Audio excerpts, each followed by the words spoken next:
Hello everyone, myself Shivangi Desai. I'm your instructor for the video series of Python for data science. Today's our topic is working with RDBMS, that is Relational Database Management System. So in this lecture we are going to learn about how we can interact with a database using Python. So let's get started. Now, if you want to work with the data that is stored inside the database using Python, then it provides us the user interface using default DB API. The Python database API supports a wide range of database servers like MySQL, Microsoft SQL Server, Informix, Oracle, Sybase, and many others. So in this lecture, we are going to learn how we can interact with the MySQL. Now, in SQL, there are multiple operations which includes creating a database, creating a table inside a database, inserting the values inside the table, retrieving those values, updating the values, deleting the values, and at the end deleting the entire database. So in this lecture, we are going to learn how we can perform all these operations using Python. So first we are going to learn how we can create a database using Python. Now the first requirement to interact with the data stored inside the database, we first have to create a connection with database. So for that we required a MySQL connector. For that we are going to use import mysql.connector. After importing this library, we have to make a database object. So here we have created a database object that is MyDB using mysql.connected.connect method. Now in this method we have to set three parameters, that is host, user and password. For host we are going to use localhost and username and password will be the same that we have applied during the MySQL installation. So you have to remember those ID and password that you have applied during the MySQL server installation. Here I have used root as username and password. So once we are done with the MySQL connection object, then we have to create a cursor because cursor is required to execute a SQL query. So to create a cursor, we have the object of our database connection, that is MyDB, and using dot we can call the cursor method to create the myCursor object. So here the syntax is myCursor is equal to mydb.cursor. This method will return the cursor object and will store inside the variable that you have used here. Now first query I am executing is the list of databases. To list how many database is already present inside your MySQL, we can use show database query. So this query will be executed inside the execute function. We have to use this execute function along with the cursor object, that is myCursor in our case. So using myCursor.execute method, we can execute any SQL query. First I am listing all the databases that are already been created, and using this for loop I am printing all those database name one by one. So let's run this code. As you can see, it returns the name of all the databases that is already been exist. Now I am going to create a new database, and to create a new database the query is create database name, right? So I am creating a database data science. So my query will be create database data science. Again I am listing all the databases, that is show databases, to show you that our database is created or not. So you can see here first database, that is data science, is listed as one of the database that we have just created. Now the next is how we can create a table inside a database. Now when you want to change any object or want to create a new object inside a database, you have to use this database name while making a connection, right? So when we are making this connection using mysql.connected.connect method, we need to make sure that you have passed this database name. So we have to add the fourth parameter, that is database, and equal to we need to give the name of the database that we want to create a table inside, right? Now again we have to create an object of cursor. Then using execute method we can execute any SQL query. Now as we want to create a new table, the query of creating a new table is create table name, and in bracket we will pass all the column name along with its type and size. So here I am creating a table using create table customers. I am creating two columns, that is name and address, and the type of name and address is also given along with the name of it. Right. So once I execute this query, a new table will be created inside your data science database.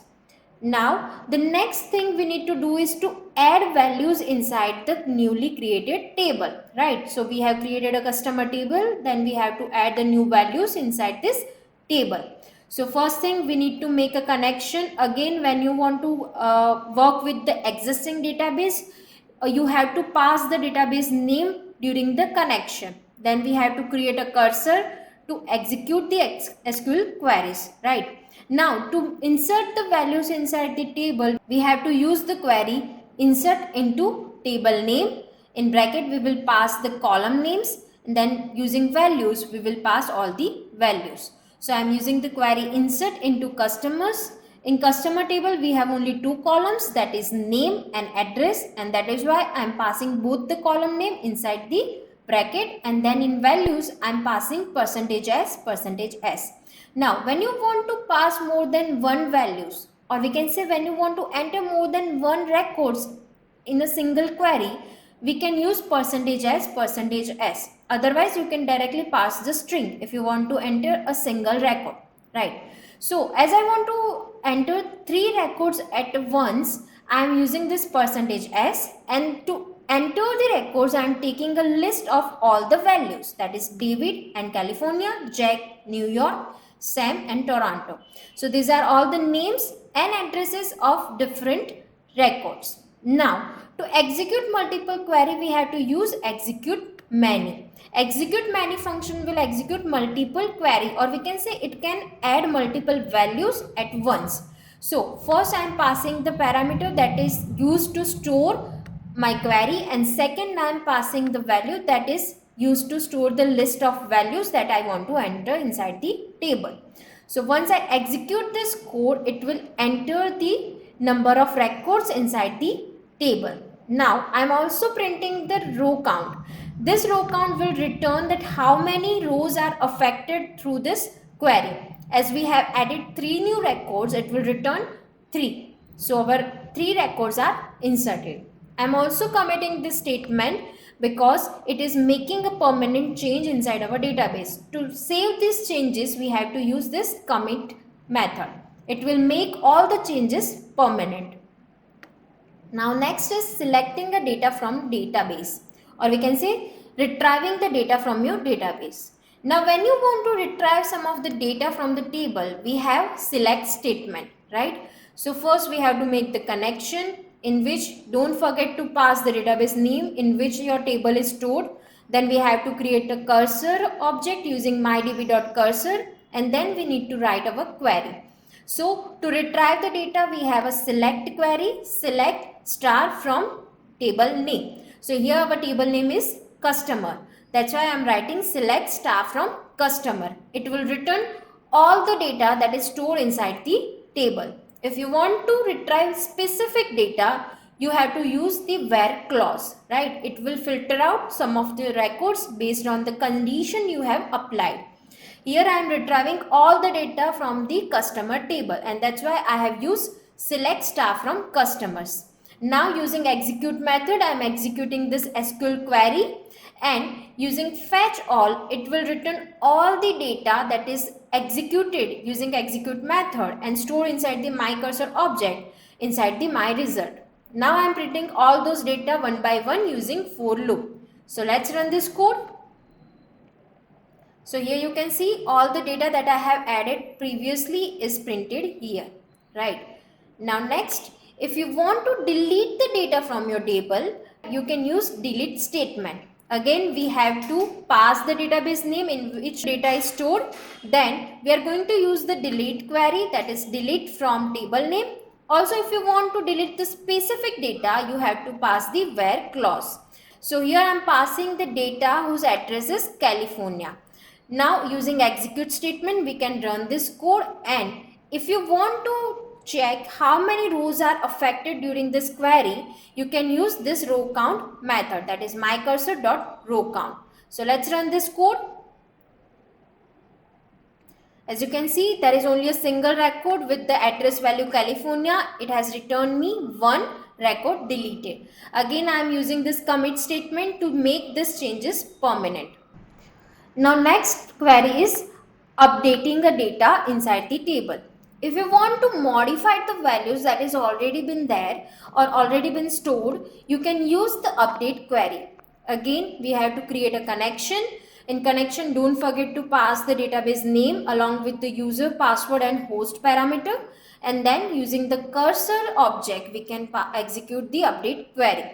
Now the query for updating a record is update table name, then set new values and where clause, right? So here I want to update the address of the person whose name is Jack. So for that I am using this query update customers set address is equal to Montreal where name is equal to Jack. If I want to execute this query, what I have to do? I have to pass this statement inside the execute function.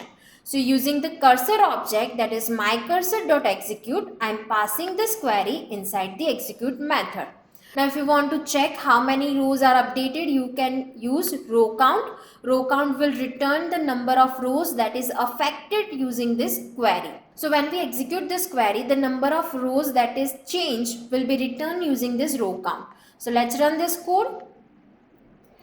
As there is only a single record is updated, it returns one record updated. Now we have to use this commit statement to make these changes permanent. Next query is to drop a table. If you want to delete the entire table along with all the data, if you want to delete the entire table with all the values that is already stored inside the table, you can use this drop statement. So the query for dropping a table is drop table name. So here our table name is customers. So I am using the query drop table customers. So using this cursor, that is my cursor dot execute method, I can execute this method. So let's run this code.